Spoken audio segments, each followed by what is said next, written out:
여러분 안녕하십니까? 주말 잘 보내고 계십니까? 자, 주말마다 워싱턴 DC의 박재영 박사 연결해서 한국에 관련된 정치 얘기, 미국에서는 어떻게 보고 있는지 연결해 봅니다. 박재영 박사님 안녕하십니까? 예, 안녕하십니까. 박재영입니다. 네. 자, 여기 지금 한국은요, 그 선거 공작 울산시장께 드러나가지고 지금 난리가 났습니다. 발칵 뒤집혔는데, 어떻게 거기서 보고 있습니까?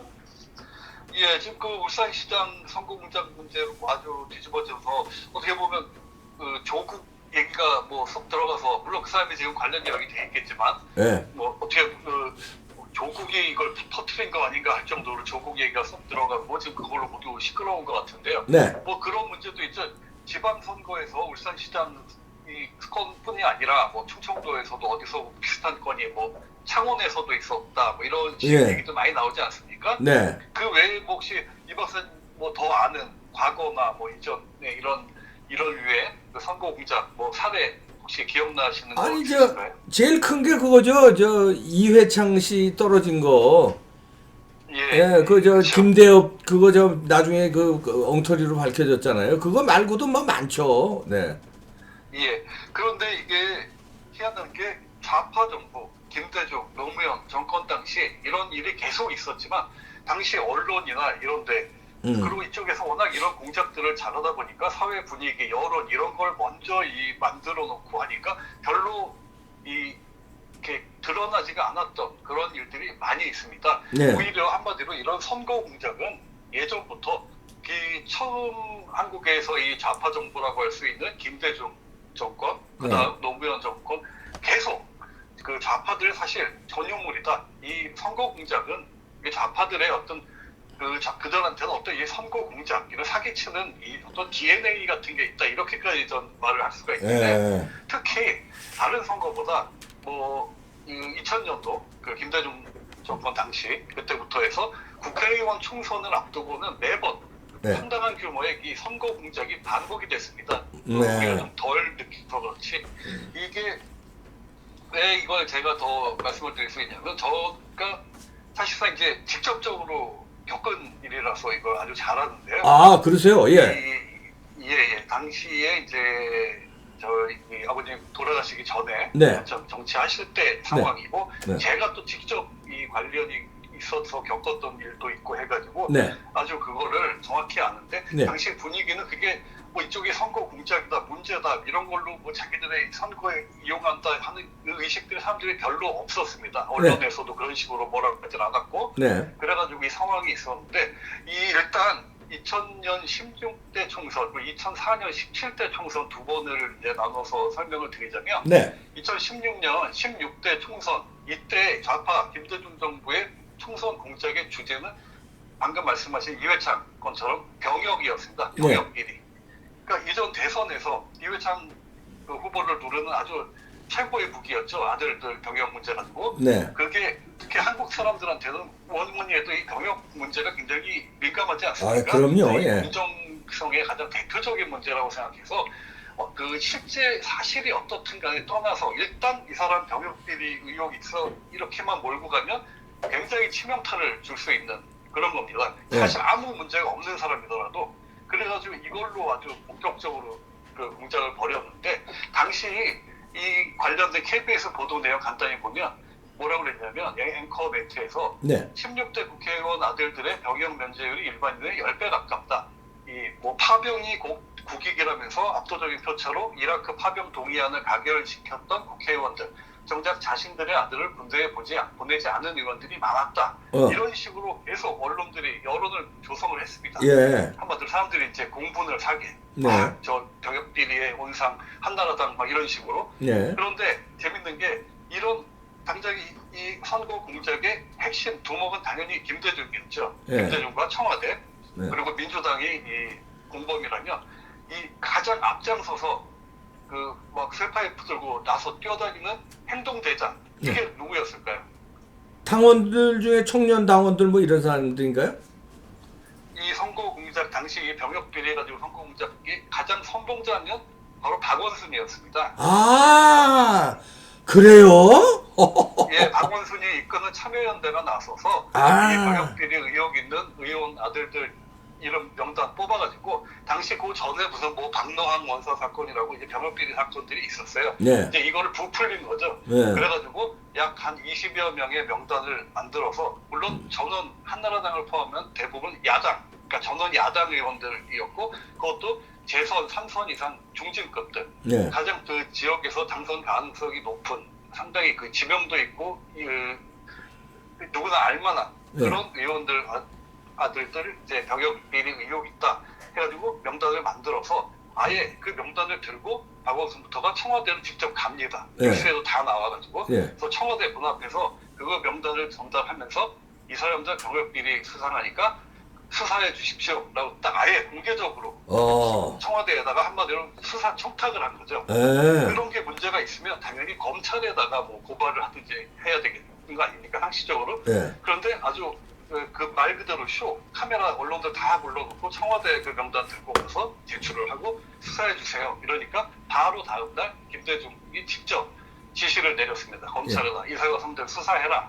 근데 이게 시기가 선거를 한 달도 안 남긴 시기였습니다. 16대 총선을 후보들 다 정해지고 이제 본격적인 선거운동 들어갈 딱 그 당시였는데 그래놓고 만약에 월요일부터 약 15일간의 선거운동 기간이 공식적으로 시작된다면 그 바로 전 토요일에 이제 그 당사자들한테 검찰에서 소환 통보를 한 겁니다. 네. 근데 여기에 대해서 당시 이 한나라당 선거대책본부장이 서청원 의원이었는데 네. 이 서청원 본부장이 이제 선거 뭐 불과 한 20일 앞두고 정치인에 대해 이런 수사하는 건 이건 야당 탄압이다. 네. 이런 음모 주역은 김대중이다. 막 이러면서 반발을 했습니다. 네. 근데 이게 언론에 이런 분위기에 묻혔죠. 이거 완전히 이런 부정 반권 선거다. 막 서청원 본부장이 외쳤지만 뭐 반영이 안 됐습니다. 그러고 네. 일단 사회 분위기도 저 병역 비리는 다 뭐 발본 살본해야 되는 거야. 저 한나라당 나쁜 놈들 막 이런 분위기였습니다. 네. 그래서 저부터도 제가 이제 허리 디스크가 오래전부터 있어가지고 네. 그걸로 신체 검사를 5번을 계속 재검을 받다가 자동으로 면제가 됐어요. 예. 그래가지고 근데 저는 이제 워낙에 당연 실제로 정확하게 병이 있었고 신체 검사를 5번씩이나 받으면서 그 면제까지 가는 기간이 굉장히 길었어요. 그렇죠. 그러니까 예. 저는 제 자신은 눈꽃만큼도 제가 그 대상일 거라고 생각을 전혀 못하고 있었는데 저한테 이 소환장이 날라왔더라고요. 서울지검 당시엔 중앙지검이 아니라 서울지검이었는데 네. 서울지검 특수 일부로 나오라고. 어허. 그것도 이제 보통 부서도 형사 이런 데도 아니고 특수부에서 조사를 했는데. 어이구, 예. 그래가지고 갔더니 이제 뭐 여러 가지 상황 뭐 당시 이제 그 병역 검사 한 서류랑 다 보여주면서 이제 꼬치꼬치 했는데 저는 이제 꼬리낄 게 전혀 없었죠. 실제로 그러니까, 예. 환자였고 그 당시에도 완치가 안 된 상태였고. 네. 그래가지고 또 있는 대로 얘기를 했더니 저뿐만 아니라 그 대상자들 한 20여 명을 다 불러서 그날 조사를 하고 있었는데 전부 각자 각각 이제 그 수사관들하고 같이 성남의 이제 군 통합병원 있지 않습니까? 네. 거기 가서 자기들의 지정한 병원 거기 가서 이제 직접 좀 이렇게 정밀 검사를 하자. 네. 그래서 무고함이 있으면 그걸로 밝히면 되지 않냐? 네. 동의하냐? 그래서 당연히 해야죠. 그래서 그렇죠. 하겠다. 그리고 갔습니다. 네. 근데 안 그래도 그거 조사받으러 가기 전에 필요한 걸 가져가야 되니까 새로 그 종합병원 가가지고 저 치료받던 병원에서 그 MRI를 새로 찍어서 예. 가져갔습니다. 예. 근데 그 당시에 지금이야 뭐 여러 가지 뭐 그걸 보험 처리된다 이러지만 그 보험도 안 됐고 그 당시에 제 기억으로도 50몇만 원인가 됐어요. 어휴. 한번 찍는데. 그 당시면 50몇만 원 크죠. 2000년도에. 네. 예. 그래가지고 그렇게 갔는데 그걸 또 정밀 재검을 한다. 그래서 뭐 정형외과 그 군병원에 네. 정형외과, 신경외과 뭐 다 동원해가지고 각 각 부마다 가서 온갖 온갖 기계로 뭐 심전 근전도 검사부터 별 검사 그동안 안 해본 걸 다 했어요. 네.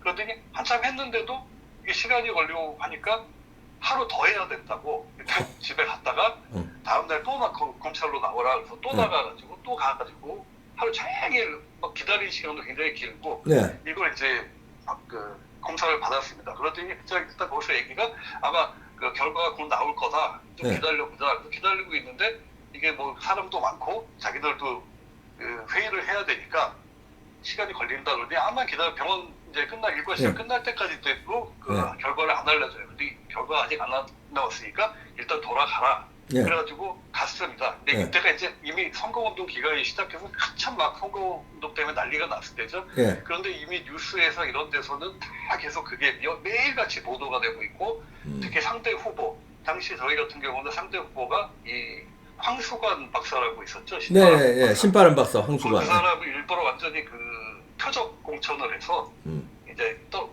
우리를 이제 떨어뜨리기 노리고 위해서. 예. 이렇게 그 전국적으로 한 번도 남녀노소 모르는 사람이 없는 그 가장 인기 높던 그 양반을 공천을 해서 여러 가지 선거하기 굉장히 어려운데도 네.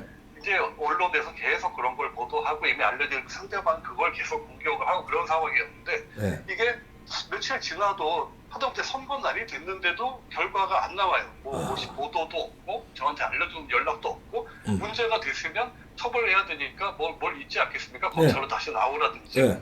아무 얘기가 없었습니다. 그럼 결국 그런 식으로 선거가 끝났죠. 네. 결국 그래서 다행히 근소한 표차로 이제 이겼죠. 당선이 되셨고, 네. 예. 그랬는데 그리고 며칠 지나서 사실 전 잊어먹고 있었습니다. 왜냐하면 저는 어차피 결과에 문제가 없을 걸 당연히 알고 있으니까. 그런데 며칠 있다가 저한테 이제 전화가 왔는데 담당 검사가 전화를 직접 해가지고 이렇게 정밀 검사 결과 다른 문제가 없는 걸로 확인이 됐다. 그래서 좀 미안하게 됐다 이러더라고요. 이런. 이제 뭐 선거도 끝났고 당선도 되셨고 하니까 이제 좀 찝찝했겠죠. 그런데 더 웃긴 건 뭐냐? 그 20여 명 조사받은 사람 중에 단 한 명만 문제가 있었습니다. 그야말로 그러니까 정당하게 다 면제받은 사람들 그 시기에 그 국회의원 아들인데 그 시기에 면제받았다는 것만으로 그냥 명단을 만들어서 무조건적인 조사를 한 거죠. 이 사람들 다 검찰 불러서 조사하고 하여튼 터는 데까지 털어라. 뭐 하나라도 미심쩍은 거 나올지 모르니까 최대한 뭐 온갖 검사 다 해봐라. 이런 거죠. 그래놓고 그 결과가 마땅하게 안 나오니까 자기들도 발표를 못하고 우리들한테도 못 알려준 거예요. 선거 끝날 때까지. 그래놓고 선거가 끝나고 이렇게 되니까 이제 할 수 없이 뭐 좀 미안하게 됐다는 식으로 얘기를 정말 웃기는 일이죠. 그래놓고 근데 재밌는 건 뭐냐면 2000년 그 16대 총선 결과를 보면 이 공작이 별 재미를 못 봤습니다. 사실상. 이 한나라당이 당시 122석이었다가 이 16대 총선에서 133석으로 오히려 의석이 늘었어요. 그리고 당시 집권당이던 그 새천년 민주당도 의석이 늘었어요. 98석에서 115석으로. 그런데 당시 이제 제3당이었던 자민련이 완전히 망했죠. 50석에서 17석으로. 그러면서 이게 전반적으로 이 선거 공작에 뚜렷한 효과를 못 봤습니다. 왜냐하면 그 선거 직전에 난리를 쳤지만 실제로 문제가 거의 나타나지 않았으니까. 문제가 나타났다면 아마 어쩜 재미를 상당히 봤겠죠. 그러니까 흐지부지 언론에서도 얘기도 못하고 이러다가 나중에 그렇게 결과가 나오고 한 명 빼놓고 아무도 문제가 없었다. 그렇다면 보도가 있어야 되는데 어느 언론에서도 이런 얘기는 하나도 안 한 겁니다. 결국 그렇게 지나갔는데 이제 2004년 다음 총선은 또 이제 노무현 정권이 취임한 거 얼마 안 돼서였죠. 이때는 무슨 짓을 했냐면 그 노무현이 이제 처음 취임하자마자 굉장히 국정이 삐걱대지 않았습니까? 혼란스럽고 뭐 여러 가지 위기도 많고 더군다나 여당이 분열이 됐죠. 열린우리당하고. 잠깐만요. 그 얘기 하시기 전에 아까 그 병역 비리 없는데 있는 걸로 뒤집어 씌워서 막 검찰 조사하고 이렇게 선거 때 했는데 그게 처음에 시초가 박원순 시장이 그때 참여연대에 있을 때 청와대 앞에서 막 그 수사해라고 수사 청탁하면서 그 일이 이루어졌다는 거죠. 그렇죠. 그렇게 됐죠. 처음엔 그렇게 되겠죠. 네, 자 노무현 때 정권에서 직접 나서서 하면 모양새가 그러니까 시민단체가 명단을 제출해면은 해서 김대중이 지시를 하는 그런 모양을 만든 거죠. 알겠습니다. 자 노무현 때는 어떻게 됐습니까? 그런데 이제 그 여러 가지로 열린우리당하고 이제 새천년민주당으로 당이 분열이 됐었죠. 여당이. 그러면서 오히려 그 집권당이 열린우리당이 50석도 안 되는 이제 아주 소수당이었습니다. 당시에. 그러니까 굉장히 어려운 상황이었죠. 그리고 뭐 조순영 대표, 그리고 추미애 지금 법무장관 된 이런 사람들은 그 열린우리당으로 안 가고 새천년민주당 호남 위주로 남아 있었고. 네. 이래서 굉장히 집권당이 어려운 상황이었고 한나라당이 당시 139석으로 과반수를 차지하고 있는 야당이지만 제1당이었고 네. 그래서 상당히 막강한 힘을 가진 한나라당이었는데 이걸 이제 와해를 시키기 위해서 이제 또 덤빈 겁니다. 네. 이건 이제 과거 병역비리 의혹 가지고 한 게 공개적으로 난리를 친 게 별로 재미를 못 봤기 때문에 네. 이건 좀 더 이제 은밀하게 이루어졌죠. 은밀하지만 많은 충격을 줄 수 있도록. 그래서 여기서 주제는 이제 부정부패 척결 뭐 이런 식으로 간 거죠. 그래서 선거 한 반년을 앞두고 한나라당하고 그 새천년 민주당 그 소속 그러니까 열린우리당으로 안 간 이 사람들 중진들 3선급 이상 3선 4선 그리고 이게 주요 당직자 네. 이런 사람들을 대거 이제 수사 대상으로 해서 뭐 정치 자금 뭐 이런 걸로 그냥 그 뭐 후원금 문제 이런 거 뭐 털어서 문제 안 나겠냐는 식으로 이제 또 털어낸 겁니다. 네. 그러면서 그 어떤 그림을 만들어야 되니까 네. 당시 정대철 전 대표 같은 자기 편 몇 명을 이제 양념으로 끼워 넣은 거죠. 예. 그러면서 이제 2004년 1월 초에 이 한나라당 의원들이 대거 구속이 됩니다. 예. 이게 지금 기준으로 보면 전혀 구속 수사 사안이 아닌데 일단 다 구속시키고자 하는 식으로 했고 당시 뭐 네. 언론이나 이런 데서 무조건 뭐 아주 뭐 부패 정치인들은 낙인을 찍어 몰아가고 네. 여론도 그런 거에 분위기가 안 좋으니까 아주 신이 나서 막 그 칼을 휘두르듯이 그렇게 네. 했는데 그렇게 하니까 이 사람들이 이제 출마를 못하죠. 근데 이 사람들이 말씀드린 대로 대부분 거의 다 아주 영향력 있고 당선 가능성 높은 중진들에다 지역구들이 대부분 네. 서울 아니면 충청 지역들이었어요. 네. 열린우리당에서 가장 노리고 있는. 그래가지고 결과가 어떻게 나왔냐면 열린우리당은 신생정당으로서 47석밖에 안 됐는데 이 선거에서 152석을 차지했죠. 무려. 예. 그 과반수가 훨씬 넘고 네. 물론 이 당시에 그 노무현 탄핵 직후에 어떤 탄핵 역풍 그 영향도 있었지만 어쨌든 열린우리당은 47석이 152석으로 들어갔고 한나라당은 139석에서 121석으로 18석이 줄어들었습니다. 네. 어떻게 보면 당시 상황에 비해서는 조금 그렇게 많이 줄어든 게 아니죠. 네. 139석에서 121석 된 거. 그러면서 재밌는 게 뭐냐면 민노당이 네. 단 한 석도 없던 민노당이 10석을 비례대표하고 지역 포함해서 10석을 차지하면서 네. 단번에 제3당이 됩니다. 네. 그리고 새천년 민주당은 59석이나 있던 당이 불과 9석으로 줄어들고 네. 이러면서 완전히 정치 구도가 바뀌고 열린우리당이 자기들이 그 100 과반수를 차지하는 이런 그러니까 제1당이 한 번에 돼버립니다. 네. 그러니까 근데 이게 어떻게 가능했냐? 네. 그런 그 선거 공작으로 정치 공작으로 주저앉힌 의원들 숫자만 생각해봐도 결정적이었던 거죠. 그 의원들이 정상적으로 출마해서 당선이 됐다면 절대 과반수 근처에도 못 갔을 겁니다. 네. 열린우리당은 네. 한 140석 잘하면 그렇게 됐겠죠. 네. 그리고 그 한나라당이 오히려 과반수를 넘겼을 수도 없고. 그런데 결정적인 그 역할을 한 거죠. 그렇게 사람들을 이제 주저앉힌 게. 네.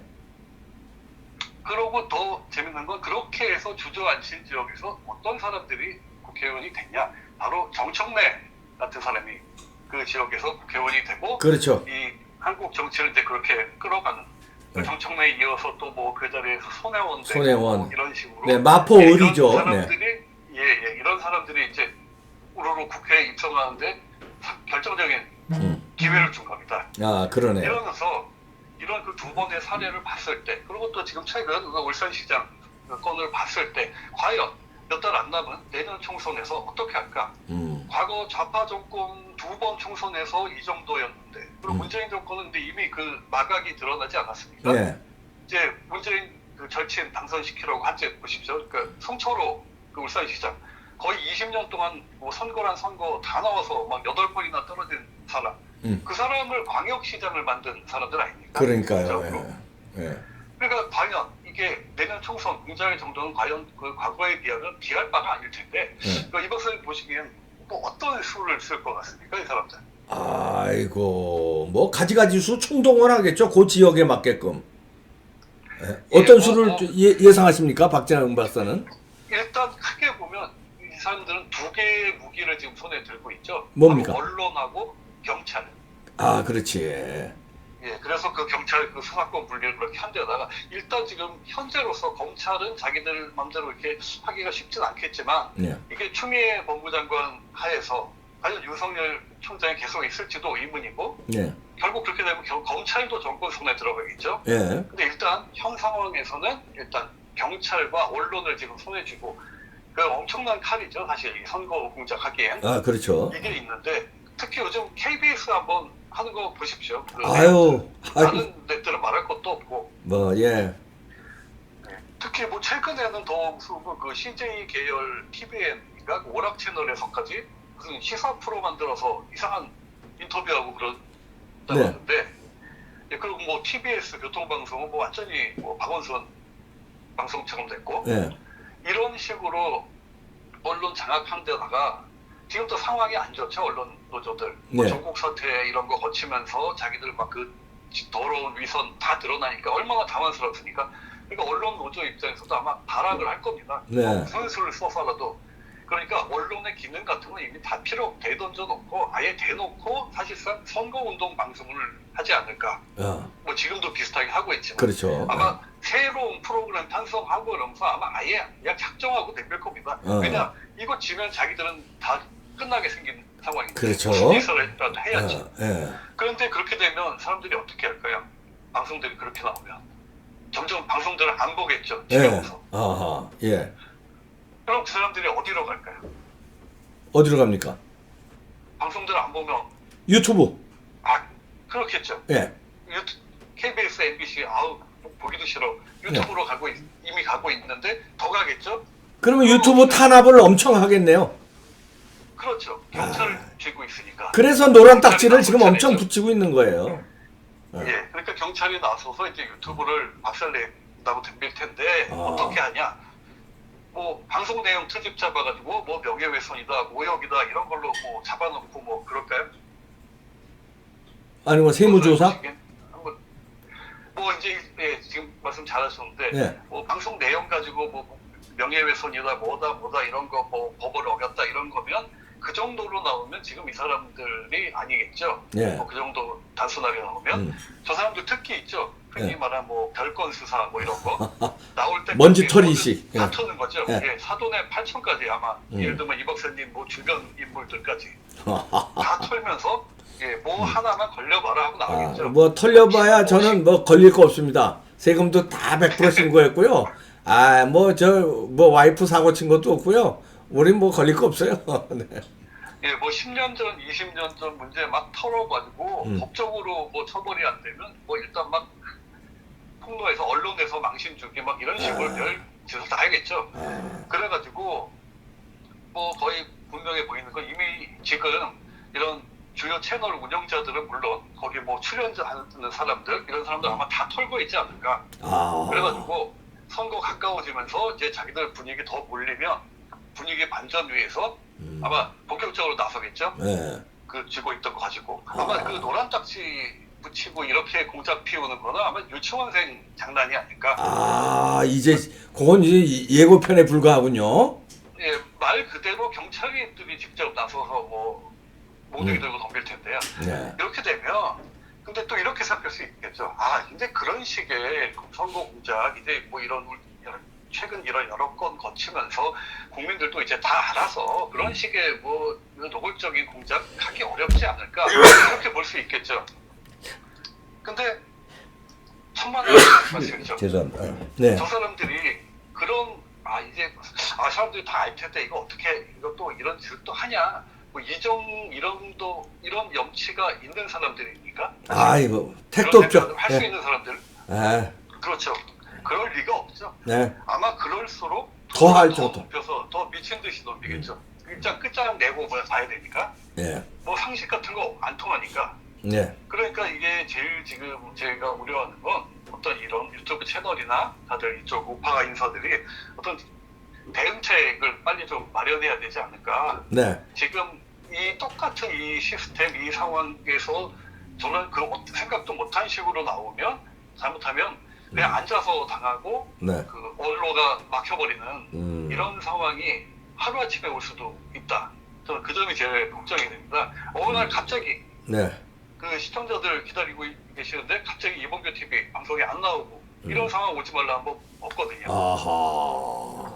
그러니까 저희 그럴 구독자들이 경우 어떤 가만 안 둘 대안, 겁니다. 그러면. 네. 예, 어떤 대안이 있어야 되지 네. 않을까. 네. 그런 걸 빨리 좀 연합을 하든지 해서 뭘 네. 만들어야 되지 않을까 이런 생각을 해봅니다. 네, 연합하고 있습니다, 지금. 네, 아이고, 그렇군요. 예. 예, 좋은 지적입니다. 아, 또 직접 경험해 주신 거를 이렇게 얘기해 주셔서 고맙습니다. 박재영 박사 아버님이 참 삼선하셨죠? 예, 예. 아, 삼선 의원. 한나라당 사무총장까지 지내신 박주천 의원이신데, 돌아가셔서, 저 아버님도 제가 만난 적이 있는데, 또 좋은 생생한 경험을 이렇게 얘기해 주니까 더 이렇게 딱 와닿네요. 야, 진짜 이번 선거. 네. 노무현 정권에서 그런 공작 당하시고 결국 그때 이제 병을 얻어서 한 2년 후에 돌아가셨죠. 아, 그렇군요. 그 얼마나 충격을 받으셨어요. 요번에 저 울산시장, 저 김기현 시장도 그렇고 그 전에 창원시장 창원 선거에서 떨어진 분은 자살했잖아요. 그러니까 충분히 이해가 되거나 이해가 가는 거죠. 스트레스가 엄청나니까 아니면 얼마나 억울하고 분통 터지고 그렇겠습니까? 네. 예. 아유, 네. 아유, 고맙습니다. 예, 네. 감사합니다. 네, 박재영 박사였습니다. 아이고, 그래서 돌아가셨구나. 박재영 박사 아버님이 박주천 의원이라고 마포을에서 삼선하신 분인데, 야, 그래서 돌아가셨구나. 이게 나쁜 사람들이에요. 야, 이번 선거 이렇게 울산시장 선거에서 드러난 걸로 온 국민이 알았으니까 뭐 주춤하겠지. 천만에. 이 사람들은요, 그렇게 해온 사람들이에요. DJ 정부 때, 노무현 정부 때 지금 산 증인 얘기를 들었잖아요. 이번에도 우리 맨눈으로 감시하게 되겠습니다. 또 이봉규 TV도 엄청 탄압 들어올 텐데 꿋꿋하게 견디겠습니다. 여러분들이 구독 많이 눌러주십시오. 그래야 힘이 됩니다. 구독 아직 안 누르신 분들 돈 드는 거 아니니까 여러분 부탁드립니다. 주말 잘 보내시고요. 우리 힘차게 뭉칩시다. 고맙습니다.